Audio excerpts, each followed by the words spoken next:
Hello all, ఈరోజు మనం చూడబోయే recipe cafe style aloo cheese balls.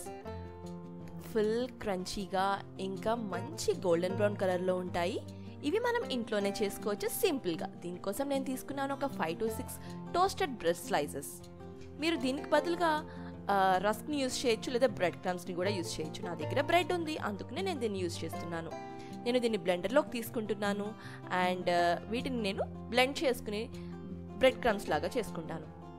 Bread taste వచ్చేసి సాఫ్ట్గా ప్లెయిన్గా ఉంటుంది, అందుకనే నేను దీంట్లోకి ఒక 1/2 teaspoon రెడ్ చిల్లీ ఫ్లేక్స్ ఇంకా 1/2 teaspoon మిక్స్డ్ హెర్బ్స్ని యాడ్ చేస్తున్నాను. వీటిని ఒకసారి బ్లెండ్ చేసుకుంటాను.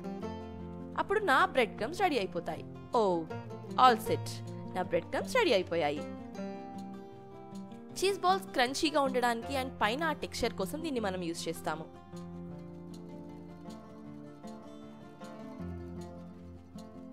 ఇప్పుడు నేను బాయిల్ చేసుకున్న పొటాటో, ఒక 6 to 8 బాయిల్డ్ పొటాటోస్ని ఒక ప్లేట్లోకి ఈ విధంగా గ్రేట్ చేసుకుంటున్నాను. మీరు గ్రేట్ చేయడానికి బదులుగా స్మాష్ చేయొచ్చు, కానీ ఇలా చేసినట్లయితే ఈవెన్ టెక్స్చర్లో మొత్తం ఈవెన్గా ఉంటుంది, ముద్దలు ముద్దలుగా లేకుండా.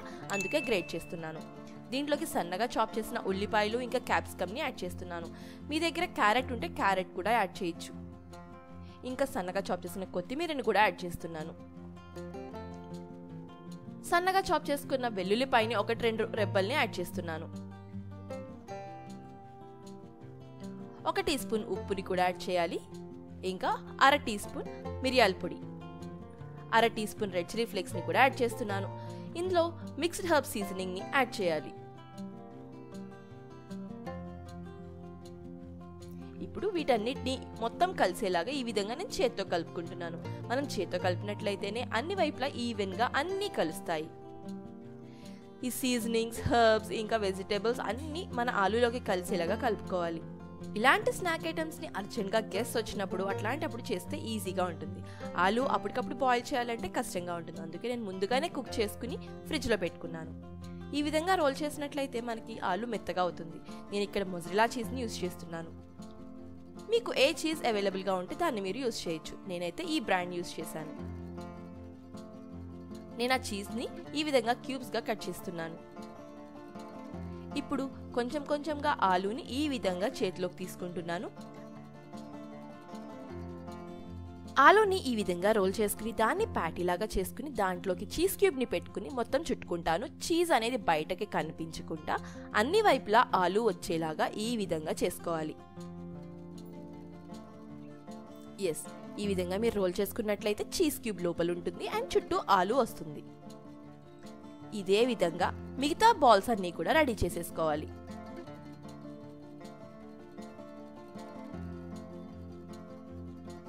ఒక్కొక్కటిగా ప్రతి బాల్ రెడీ చేసుకుని నేను ఈ విధంగా ప్లేట్లో పెట్టుకుంటున్నాను. ఇదిగో అన్ని సెట్ అయిపోయాయి. ఇప్పుడు ఔటర్ కోటింగ్ కోసం నేను ఒక బౌల్లోకి 1/2 కప్పు మైదా ఇంకా 1/2 కప్పు కార్న్ఫ్లోర్ తీసుకుని ఈ విధంగా కలుపుకుని దాంట్లోకి వాటర్ పోసుకుని ఒక పేస్ట్ లాగా రెడీ చేసుకుంటాను. లమ్స్ లేకుండా నెమ్మదిగా కలుపుకుంటూ ఒక పేస్ట్ లాగా రెడీ చేసుకుని పక్కన పెట్టుకోవాలి.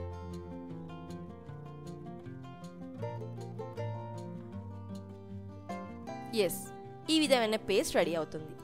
ఇప్పుడు ఈ పేస్ట్ని ఇంకా బ్రెడ్ క్రమ్స్ని పక్కన పెట్టుకుని బాల్స్ని ఒక్కొక్కటిగా తీసుకుంటూ ఈ మైదా పిండి మిక్చర్లో ముంచుకుని తర్వాత బ్రెడ్ క్రమ్స్లో రోల్ చేసుకుంటే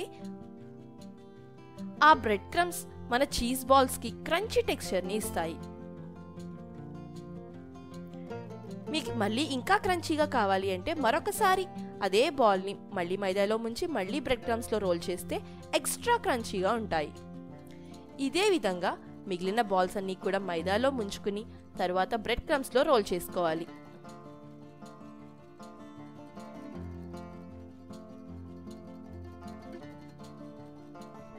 ఇంతే, ఇదే విధంగా మిగతా అన్నీ కూడా సెట్ చేసుకుని రెడీ చేసుకోవాలి. మిగతా అన్ని బాల్స్ని కూడా ఇలానే చేసుకుని ఒక పక్కన పెట్టుకోవాలి. తర్వాత మనం ఫ్రై చేసుకోవాలి. ఈలోపు డిప్ని సిద్ధం చేసుకుందాము. ఈ బాల్స్ చూసారా, అన్నీ ఎంత బాగా బ్రెడ్ క్రమ్స్లో కోట్ అయ్యాయో. ఆ కోటింగే మనకి క్రంచీ టెక్స్చర్ని ఇస్తుంది. ఇప్పుడు ఒక బౌల్లోకి 1/2 కప్పు మయోనీస్ తీసుకుంటున్నాను. దాంట్లో 2 tablespoons టొమాటో కెచప్ ఇంకా 2 టీ స్పూన్స్ చిల్లీ సాస్ని యాడ్ చేస్తున్నాను. వీటన్నిటిని కలుపుకుంటూ దీంట్లోనే కొంచెం తాజా కొత్తిమీరని యాడ్ చేసుకుంటున్నాను. దీన్ని మనం డిప్ లాగా సర్వ్ చేసుకోవచ్చు, చాలా బాగుంటుంది.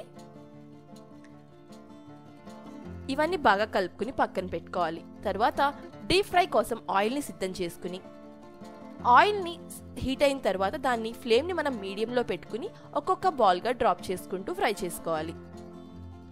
ఫ్లేమ్ని మీరు హైలోనే పెట్టుకుని ఫ్రై చేసుకుంటే కలర్ బాగా వస్తుంది, కానీ లోపల నుంచి కుక్ అవ్వదు. మనకు కావాల్సింది లోపల నుంచి చీజ్ మెల్ట్ అయ్యి లోపల నుంచి కుక్ అవ్వాలి. అందుకే మీడియం ఫ్లేమ్లో పెట్టుకుని మంచి గోల్డెన్ బ్రౌన్ కలర్ వచ్చే వరకు కుక్ చేసుకోవాలి.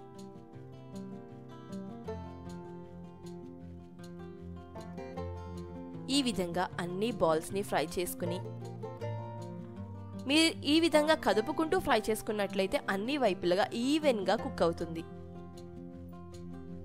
కలర్ కూడా మంచి ఈవెన్ కలర్ వస్తుంది. ఫ్రై అయిన వాటిని బయటకు తీసి నేను ఒక టిష్యూ పేపర్లోకి తీసుకుంటాను. ఎక్సెస్ ఆయిల్ ఏదైనా ఉన్నట్లయితే ఆ పేపర్ పీల్చేస్తుంది. సేమ్ ఇదే విధంగా అన్నీ సిద్ధం చేసుకుని మనం డిప్తో సర్వ్ చేసుకోవచ్చు.